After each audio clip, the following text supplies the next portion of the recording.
Hello friends, चलतु आज गोटे गप शुणा। आपण प्रथमे कहतु आपण को सबुठारु केउं स्थान रे बेसी शांति मिले। बंधु माने आपण निश्चित कमेंट रे कहिबे। चलतु एबे स्टोरीटी आरंभ करिबा। 2012 मसीहा मे मास 16 तारिख शनिवार थिला। अधा दिनर ऑफिस सारी अपराह्न 4टारे गाँ को जीवा पाई बाहरिली। द्वितीय महलारू आसी तले पहुँचवा परे पार्किंग रे देखिली मो स्कूटीटी पंक्चर हो जाइछि। मे मासरे खरा प्रबल थिबारु दोकान प्राय बंद कर दियंती। किछि किछि दोकानी खोला रखंती। मो पाखापाखी दोकान नथिला। अधा किलोमीटर दूर पुणी गाड़ी गड़ेई गड़ेई जीवाकू हेबो। कौनसी उपाय न पाई प्रबल खरारे मध्य गाड़ी गड़ाई गड़ाई श्रीधर भाई दोकान रे पहुँचली। सेतेबेलकू देह पूरा झाଳରେ जुड़ुगुड़ू। भाई को गाड़ी पंक्चर मारिबाकू कही मु सेठी पड़ीथिबा बेंच रे बसिली। माँ अनेक थर फोन करुथाए, कहूथाए तू घर को आसे। आम गाँ एइठू बेसी दूर नहेले मध्य 80 किलोमीटर हेबो। दीर्घ 1 मास हेबो मु गाँ को जाई पारि नाही। एहार मुख्य कारण थिला खरा दिने गाँ रे अकस्मात वर्षा पवन आसिबा परे हठात विद्युत चली जाए। पुणी आसिबो आसिबो चाही चाही दिने 2 दिन लगी जाए। गुळुगुळी एते परिमाण रे हुए जे ना राति रे सोई हुए ना दिन रे केउटी शांति रे बसी हुए। सहरर पानी पवन रे 16 वर्ष काटिबा देहसुआ होई जाइथिला। जे गाँ रे विद्युत नथिले असह्य जंत्रणा मु अनुभव करे। कंपानी तरफरु घर सहित अत्याधुनिक सरंजाम समस्त प्रकार सुविधा सुजोग दिया जाइथिला। एते सब सुविधा सुजोग छाड़ी दिने 2 दिन पाई गाँ को जाई हंतसंत हेबा अपेक्षा एइठारे खरा दिनटा काटिबा पाई मो मने मने स्थिर करिथिली। किंतु माँ बारंबार फोन करिबा सत्वे मु घर को जीवाकू राजी होइथिली। जे भाग्य को स्कूटी खराब। झाड़ जुड़ुबुड़ू हेबा परे निष्पत्ति बदली गला। माँ को मिछ सत कहीदेवी ऑफिस काम अछि, जाई पारिबिनी। काली महाप्रभु को देखिबा पाई सांग मानक सह पूरी चली जीवी एमिति मने मने भाबुथाए। हठात मोर नजर पड़िला गोटे 10-12 वर्षर छोट पिला उपरे।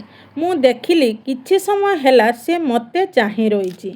मते लागिला से किछि मते कहिबाकू चाहुछि, किंतु लोक गहली रे किछि कहि पारु नाही। भाई मते गाड़ी बागेई देला परे मु तांकू 100 टंका देली। से 40 टंका रखी 60 टंका मते फेराई देले। मु गाड़ी रे जीवा समय पिलाटी मो पाखकू आसी तळकू मुह करी कहिला, बाबू 10 टंका देबे। हठात 10 टंका मागिबा शुणी मु प्रश्नवाचक चक्षुरे पिलाटी को चाहिली। से कौन बुझिला के जानी कहिला, बाबू मु प्रतिदिन गाँरु बस रे सहर को काम करिबा पाई आसे। मु जन्मरु बापा को देखी नाही। माँ मते पाली पोसी बड़ करिछि।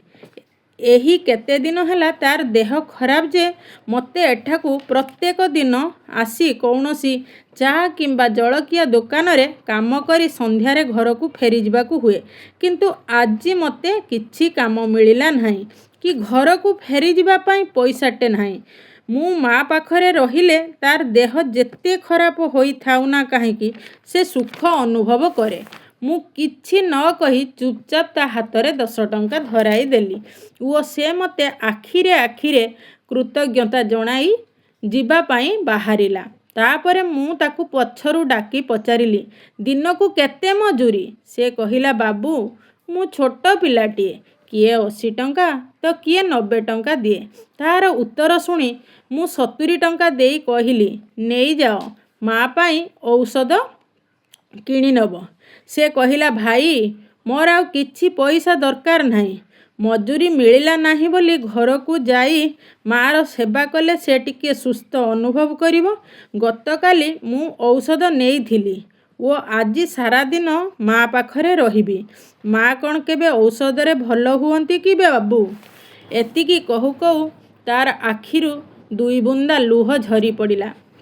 मु आश्चर्य होई ताकू पचारिली, तो नाम कौन? एहा भितरे बस आसी सारिथिला। से चटापट बस रे चढ़ी सामान्य हसी कहला गुल्लू। गुल्लूर बस मो आखि सामनारू धीरे धीरे अदृश्य होउथिला ओ से फेराई 70 टंका मो हाथ मुठारे भिजी जाउथिला। सहरर गलीपूर्ण भिड़ थाई मध्य मु निजकू एकुटिया मने करुथली। किछि चिंता करिबा परे स्कूटी घर मुहां करी एका राहारे घरे पहुँचबार निष्पत्ति नेली। स्कूटी रे केतेबेले सहर जंगल रास्ता पारी होई घरे पहुँचली ताहा मोर मने नाही। गुल्लूर केई पद कथा मो मन को आंदोलित करुथिला जहाँकि मोर दीर्घ रास्तार पथ अपसरी जाइथिला। सूर्यास्त हेबा पूर्वरु मु घरे पहुँची सारिथिली। घर पिंडारे माँ खटरे मुंडरे ओदा कपड़ा देई शोइथिला। बापा औषध पियाउथिले। मते देखिबा मात्रे माँ खटरू उठी बसिला ओ कहिला आ मो धन आ जा हेउ तू भलरे पहुँची गलु। एबे मु पूरा भल होई जिबी। तोते माँ देह तो माँ देह 1 मास हेबो खराब होई गलानी। ए कथा बापा कहिले। हेले तू माँ कथा शुणी मन दुख करिबु बोली मते राण नियम पकाई तोते जणाइबाकू मना करिथिला। सेतिबाई किछि न कही मध्य खाली शनिवार घरकू आसीबाकू कहे। किंतु तू आसुना। जा हेउ एबे तू आसीगलु तो माँ देह भल होई जिवो। मु निज लुहकू संभाली न पारी दौड़ी दौड़ी जाई माँ कोलरे मथा रखी कांदिली। माँ मते निज छाती रे चापी धरी तार पणत कानी घोड़ाई मोर शुभ मनासुथिला। माँर छाती रे चापी होई मु जेउ सुख अनुभव कली सहरर घर अत्याधुनिक सुख सुविधा ठारू अनेक शांति मिलिला। पुरी न जाई मध्य महाप्रभुंक दर्शन मते माँर कोलरे मिली सारिथिला।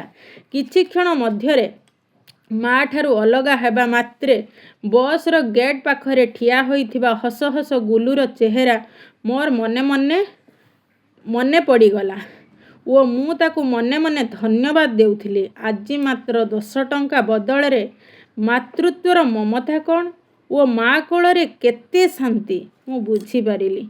बंधु माने आपण माने भी ए गपरु कौन शिखिले निश्चित कमेंट रे कहिबे। जदि माँ को भल पाउथिबे ताने निश्चित लव यू माँ लिखिबे। Thank you friends.